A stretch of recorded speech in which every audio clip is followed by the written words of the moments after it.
Everything you're about to see happened because I underestimated a spider.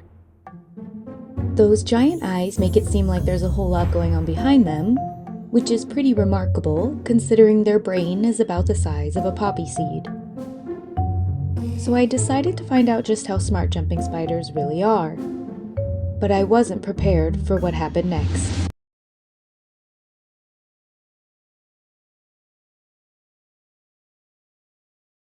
This is Beans. And together, we set out to answer a not-so-simple question. How smart are jumping spiders? Now, intelligence is kind of a tricky thing to measure. I can't exactly hand her an SAT test. Researchers have discovered that jumping spiders can remember places they've been, plan routes to reach prey they lose sight of, and solve problems that seem almost impossible for something so small. So I built a simple challenge. Could Beans solve a problem she'd never encountered before? And if she did, would she be able to remember it the next day?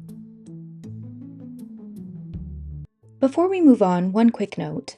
Beans' comfort always came first. If she lost interest or seemed stressed, we stopped for the day.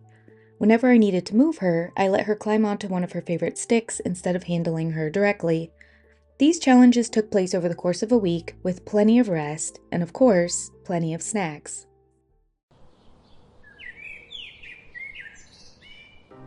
For Bean's first challenge, I gave her one simple goal: to reach her favorite plant. The challenge was figuring out how to get there because only one branch reached the plant. The others looked promising, but all led to dead ends. I added little platforms to the end of each branch so Beans would have somewhere to stop before deciding where to go next. She had never seen this challenge course before. So, which path would Beans choose?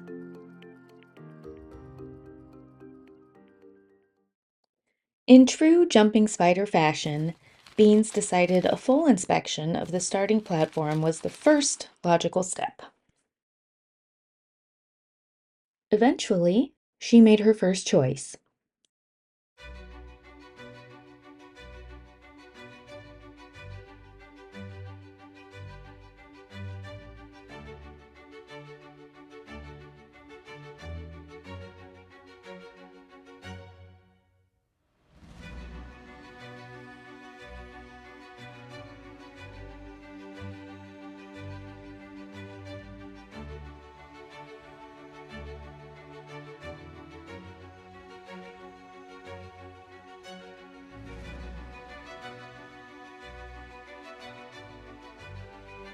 The first branch didn't seem to get her where she wanted to go, so she looked for another way.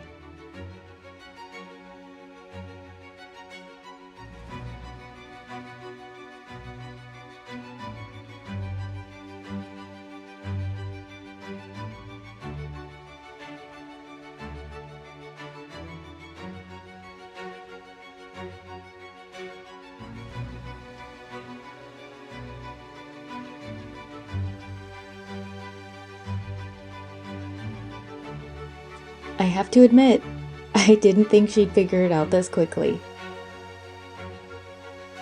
But she wasn't to the finish line just yet. Beans had solved the route, but she no longer seemed interested in making the final jump. So rather than ending the trial there, I made one small change that still kept the goal the same. She didn't seem particularly impressed with my design. Well, that wasn't part of the plan. Beans had discovered a shortcut. Since she discovered the correct route to the plant, well, the wall, I returned her to the starting platform for another attempt. It was slow going after that, and whatever Beans was thinking, I had the distinct feeling that she blamed me for it. So I brought in some reinforcement. The goal had changed. She was climbing towards prey. And before I could even hit record, she was already on the correct route, heading to lunch. So back to the beginning she went.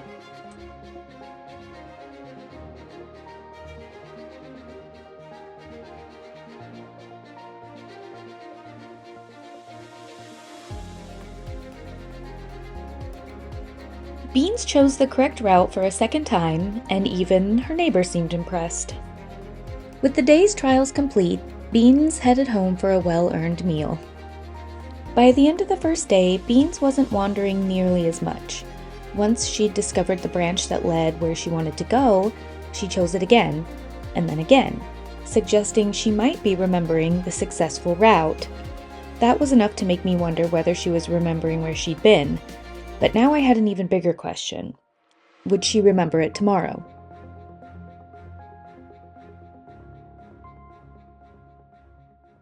Of course, solving a problem once is only part of the story. Researchers are also interested in whether animals can remember what they've learned and use that information later.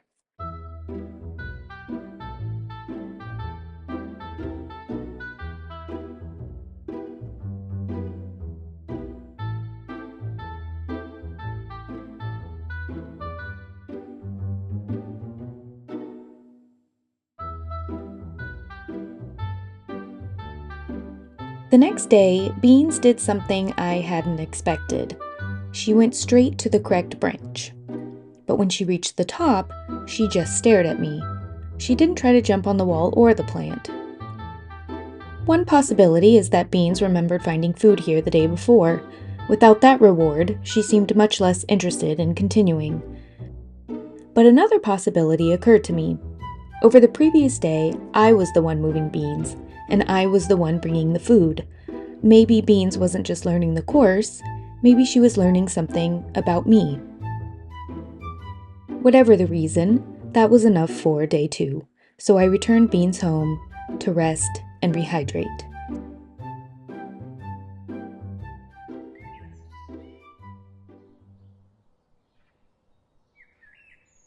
By the third day, I thought I knew exactly what Beans was going to do.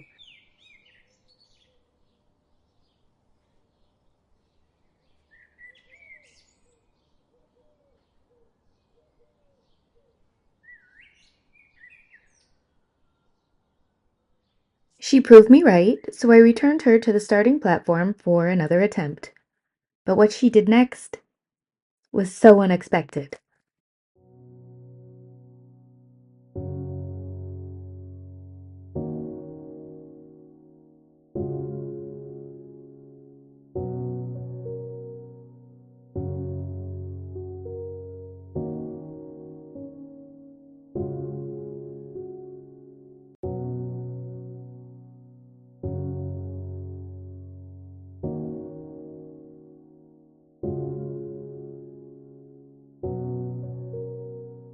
This genuinely shocked me, and it's one of my favorite moments I've ever filmed. The thing you don't know is, I'd only had Beans for 4 days, and she'd never voluntarily climbed onto my hand. In fact, the only time I'd ever offered it, she wanted absolutely nothing to do with me. I needed to know if it had just been a coincidence. It wasn't. Before I could even hit record, Beans was already heading toward me again with even more intention. I started this experiment hoping to measure Beans' intelligence, and I think I got my answer. Beans learned the best route and remembered it, but somewhere along the way, I realized I had stopped asking whether Beans was intelligent, and I was asking a completely different question. I started wondering what she was learning. Maybe she learned I was an easier way to reach the top. Maybe she associated me with food. Maybe she was simply curious. Whatever the answer is, I see Beans very differently than I did a week ago. I went looking for answers about intelligence and left with a whole new appreciation for what she's capable of. If a tiny spider can surprise me this much in just a few days, maybe she deserves a world with plenty left to discover.